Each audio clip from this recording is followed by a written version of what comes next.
Yo, what's going on, guys? Today we're going to take a look at the Week 7 NFL slate on Draftkings and go over some of my favorite plays for this upcoming slate. I'm going to cover 10 picks that I really like. I believe I have 2 quarterbacks, 3 running backs, 3 receivers, a tight end, and a defense. We'll kind of talk through the slate as well while going over my picks. I have a feeling this is going to be one of those slates where you have a lot of very chalky players. There's already a lot of guys that are projected to be very high owned. That are going to be clear standout plays this week. So it makes a pretty easy week for cash games, I guess you could say, for tournaments. Pretty interesting whether you want to be overweight or underweight on some of these incredibly popular guys. I do have a couple of these popular plays as some of my favorite picks, so I am going to be going a little bit chalky this week. Just the chalky plays, I really like them. I think it's pretty hard to get away from them.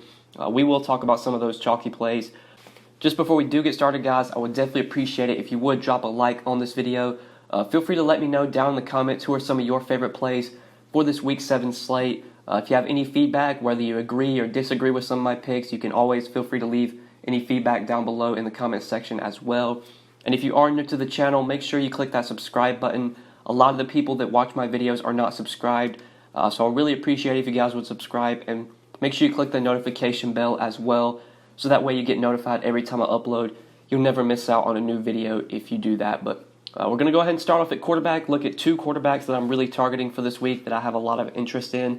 And the first guy is Matt Ryan. So I talked about Matt Ryan in my first look video. I think he's in a really good spot here at home against the Rams. Matt Ryan's been about as consistent as it gets this season. He's thrown for at least 300 yards in every game that he's played in this season. So you're pretty much getting a 15-point floor from him. If he throws for 300 yards, that's 12 points plus the 3-point bonus.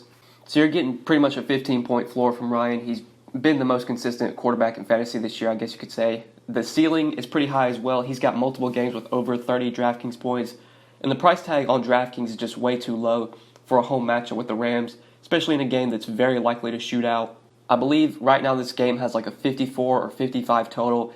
Highest projected total on the slate. It's going to be a very popular game to stack, but for good reason. There's a lot of viable plays on both sides, and I really like Matt Ryan at 6,300. He should be close to 7K in my opinion.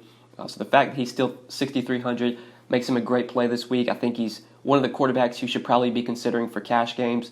There's a couple of them I'll be targeting, whether it's Ryan or Jared Goff or even like Russell Wilson or Lamar Jackson or Kyler Murray. Those are probably like the 4 or 5 quarterbacks I'll be targeting in cash this week. Ryan's probably going to be the guy I use. Haven't built lineups yet, but I imagine he's going to be one of the quarterbacks I try and get to if possible. And Atlanta's defense has been so bad this year that it is forcing Matt Ryan and this Falcons offense to throw the ball a lot. Ryan's had to throw the ball pretty much 35 times a game this year. He's throwing for 300 yards. He's throwing for multiple touchdowns almost every game.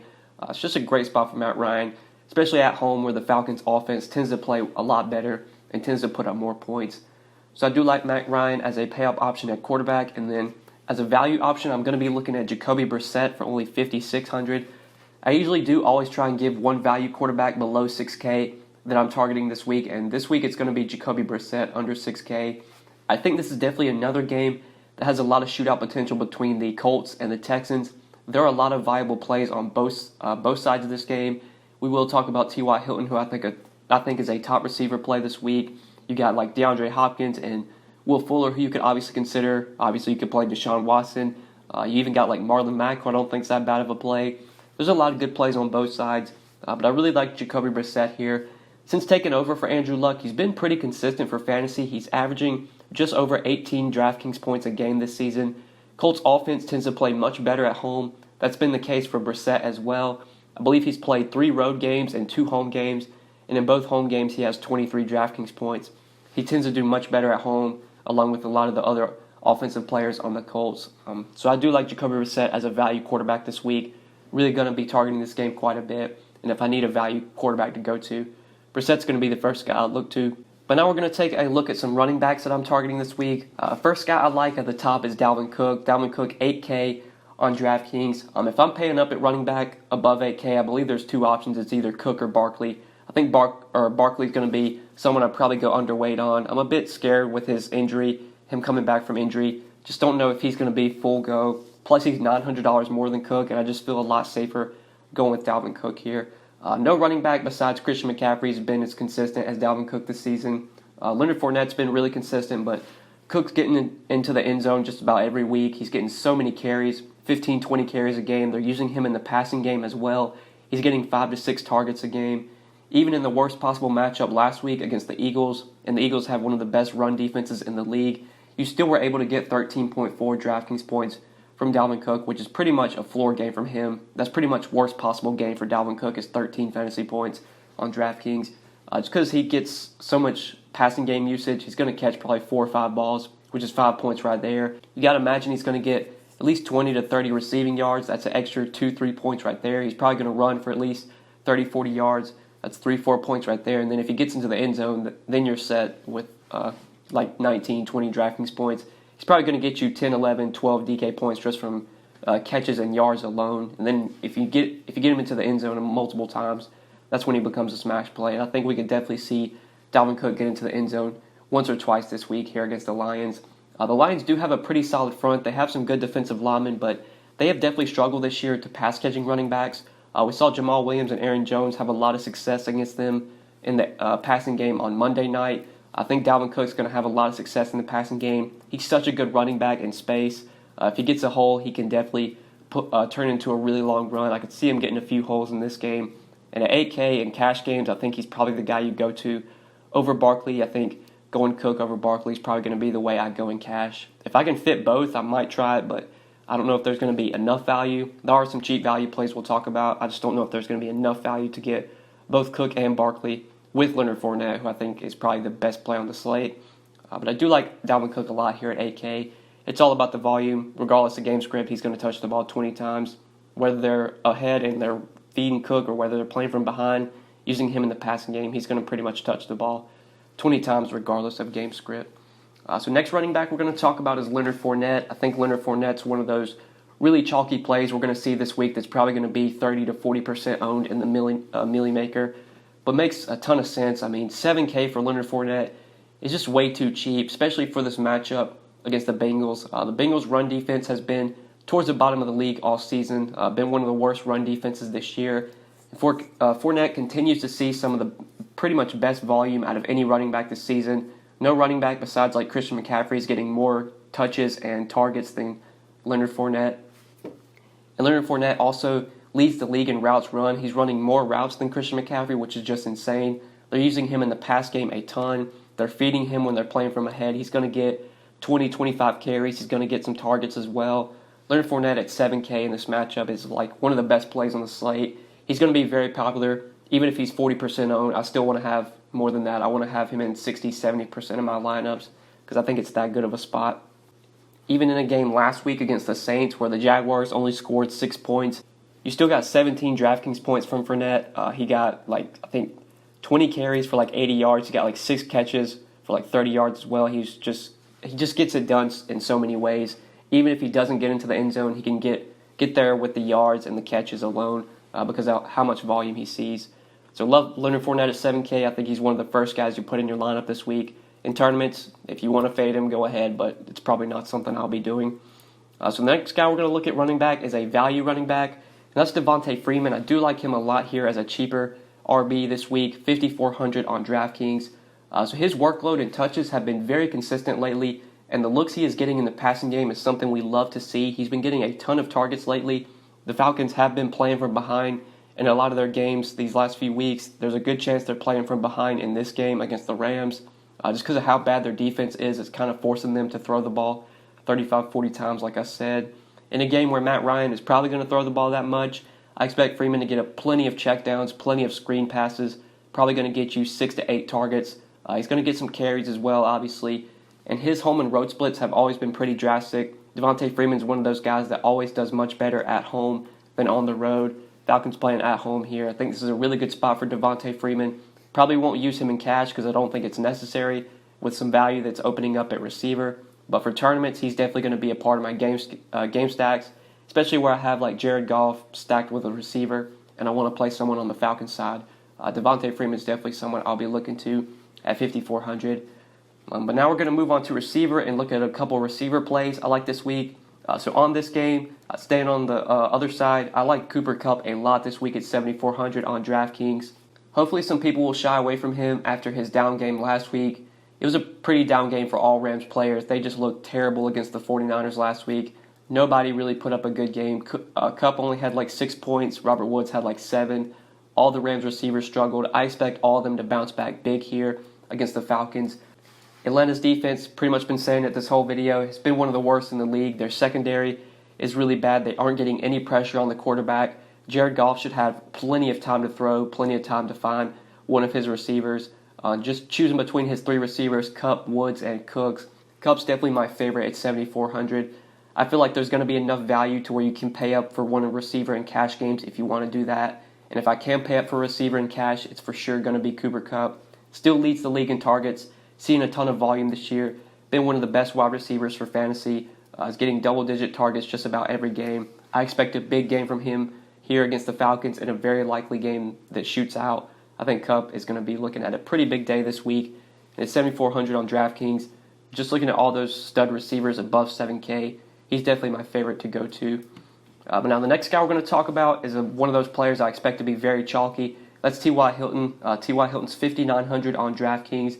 Pretty positive he's going to be one of the more popular plays on the week. But I don't really care. He's another guy that I want to be overweight on, even if he is popular. Kind of like Leonard Fournette. I expect Leonard Fournette to be very popular. But he's a player that I want to be overweight on because I think it's just that good of a spot. And the price tag is too low. Same for T.Y. Hilton here. I think the spot's too good and the price tag's too low. 5,900 at home against the Texans. T.Y. is one of those guys that has always had massive home and road splits. He's always been much better at home, in the dome, on the turf. And if there's ever a BVP play for football, this is it. T.Y. Hilton has some crazy numbers against the Texans. He's had some pretty monster games against them. Last year, I think he went for like 9 catches, almost 200 yards in one game against the Texans. And then when they played him again, he went for like 4 catches, 120 yards. He just seems to always do very well against the Texans. I mean, for good reason, this Texans secondary has not been that good this year. They're giving up a lot of production to number 1 wide receivers. I expect T.Y. Hilton to have a pretty big game. And at only 5,900 on DraftKings, I think he's one of the more severely underpriced players on the week. And definitely a guy that I'm going to be overweight on in tournaments. And I will probably be using him in cash games for sure. But now the final receiver we're going to look at is a very, very cheap value receiver. He's one guy that I think is going to be popular as well, but given his price tag, I want to be overweight on him. And that's Allen Lazard. Allen Lazard is only 3K on DraftKings. As of Friday, when I'm recording this video, Devonta Adams has already been ruled out. Marquez Valdes-Scantling and Geronimo Allison are both questionable, so the number 1 and number 2 receivers right now for the Packers are both questionable. And reports came out that they have 48 hours to turn things around, which makes me think they're on the more of the doubtful side. Maybe one of them plays, but I think it's pretty likely that both guys sit out. I do prefer that both of them be out, but even if one plays, whether Allison plays or MVS plays, I think Lazard's going to be a good option regardless. He's only 3K on DraftKings. That's the big thing here. Getting a receiver that projects for 5, 6, 7 targets at only the stone minimum 3K in cash games, for him to be a good play at this price, you really need him to get like 10 DraftKings points, 5 catches for 50 yards, and he's hit value. And obviously there's so much more upside for that, or than that. He could go for 6 catches, 60 yards, and a touchdown, maybe even multiple touchdowns. He did have a good game Monday night against the Lions. He got a lot of praise from Aaron Rodgers. Aaron Rodgers has a lot of confidence in him. Lazard was open on like a 30-yard pass. Rodgers threw it right to him, and Lazard dropped the pass. And then reports are, and pretty much everyone's been saying it, that after that play, Lazard went back into the huddle and told Rodgers that he was going deep and told Rodgers to throw the ball to him, and Rodgers did that. And they scored on like a 30-yard touchdown down the sideline. So Rodgers has a lot of confidence in him. Obviously, going to him after he dropped a wide-open pass makes me think Rodgers likes this guy. He is a pretty tall and fast receiver. I think he runs like a 4.5. He's like 6'4". So he's pretty athletic. He should be able to get open against this Raiders secondary. Raiders do have a pretty bad secondary, pretty bad defense in general. It is a really good spot for Lazard. And I mean, it says it down at the bottom, 3K, stone minimum. How can he hurt you at this price tag? Even if he gets 6 DraftKings points, which seems very unlikely. I feel like he has so much more upside than that, especially if both MVS and Allison are out. Lazard's probably the easiest cash play on the week. And in tournaments, I still want to have exposure to him because he's so cheap and he's going to open up other stuff at other positions, whether you want to pay up at running back or receiver for some other receivers. Allen Lazard, definitely going to be one of the chalky value plays this week, but still want to have exposure to him at the stone minimum 3K. But now we're going to look at a tight end and a defense real quick before we end the video. So at tight end, I'm definitely looking to Hunter Henry as a value tight end, only 4K on Draftkings. So the Chargers did play on Sunday night last week against the Steelers. Hunter Henry just got back from an injury. He was active for that game, and he had a monster game. His price tag did not move on Draftkings. He's still incredibly too cheap. I believe he had 8 catches for 100 yards and 2 touchdowns, had like 32, 33 Draftkings points. It was a big game for Hunter Henry. He is one of the best tight ends in the league, in my opinion. One of the better tight ends in the league, I guess you could say, when he is fully healthy. And based on how much he played Sunday night, I believe he played about 60% of snaps on Sunday night. It seems that he's fully healthy, and you would only imagine as he gets more playing time, his snap share is probably just going to continue to increase. We could be looking at him playing about 75% of the snaps this week against the Titans. And although it's not necessarily a great game to target and it's not that great of a matchup, Titans do have a pretty solid secondary. Although they have kind of struggled to tight ends this year, I think the price tag just kind of factors in the matchup for only 4K. Hunter Henry is another one of those guys, like, how can he hurt you at this price tag? There are some other good tight end plays this week, no doubt. Like, you have Evan Ingram in a great matchup. Austin Hooper's just too cheap. He's way underpriced. Hunter Henry, though, is another guy that's just underpriced, in my opinion, at 4K. Always a threat in the red zone. Definitely plenty of touchdown potential with Hunter Henry. I really like him at 4K on DraftKings. It's definitely going to be between him, Austin Hooper, or Evan Ingram on who I use in cash games at tight end. Probably going to go with Henry, but if I have enough value, might try and get up to Hooper or Evan Ingram. But now we're going to look at a defense real quick before we end the video. So a defense I'm targeting this week is the Bears. I do like the Bears a lot here at 3K at home against the Saints. So the Bears do have one of the tougher defenses in the league. They can definitely get a lot of pressure on the quarterback. And in my opinion, they're just way underpriced here playing at home, especially against a backup quarterback in Teddy Bridgewater. Bridgewater for sure has not been bad this year. He's actually been pretty decent, taking place of Drew Brees, but he will still make some mistakes. I expect the Bears to get a lot of pressure on Bridgewater. Their front seven is just so good. Khalil Mack's one of the best defensive players in the league. Mack's going to get pressure on the quarterback just alone himself. He's going to be able to put some pressure on Bridgewater. Wouldn't be surprised if Bridgewater takes a couple sacks, maybe throws a couple interceptions. For 3K at home, cheap defense. I really like the Bears this week. The Colts are another team I think makes a lot of sense as a cheap defense. They're at home for 2K. They've been getting a lot of pressure on the quarterback this year, and we know how bad the Texans' offensive line is. Deshaun Watson has always took a lot of sacks. He's always seems to be under pressure. So if you want another cheap defense, you can definitely look to the Colts at 2K for $1,000 less than the Bears. Those are just a couple of defensive plays I like this week, guys, and I think that is pretty much it for this video. You'll notice on the screen right now, I have one of my more recent videos popping up on the screen. If you want to check that video out, I would appreciate it. You can also hover over my logo to subscribe to the channel. Feel free to leave any comments, any questions, any feedback down below in the comment section. Always appreciate that, guys, and I think that's pretty much it. Thank you for watching, and good luck this week. Peace.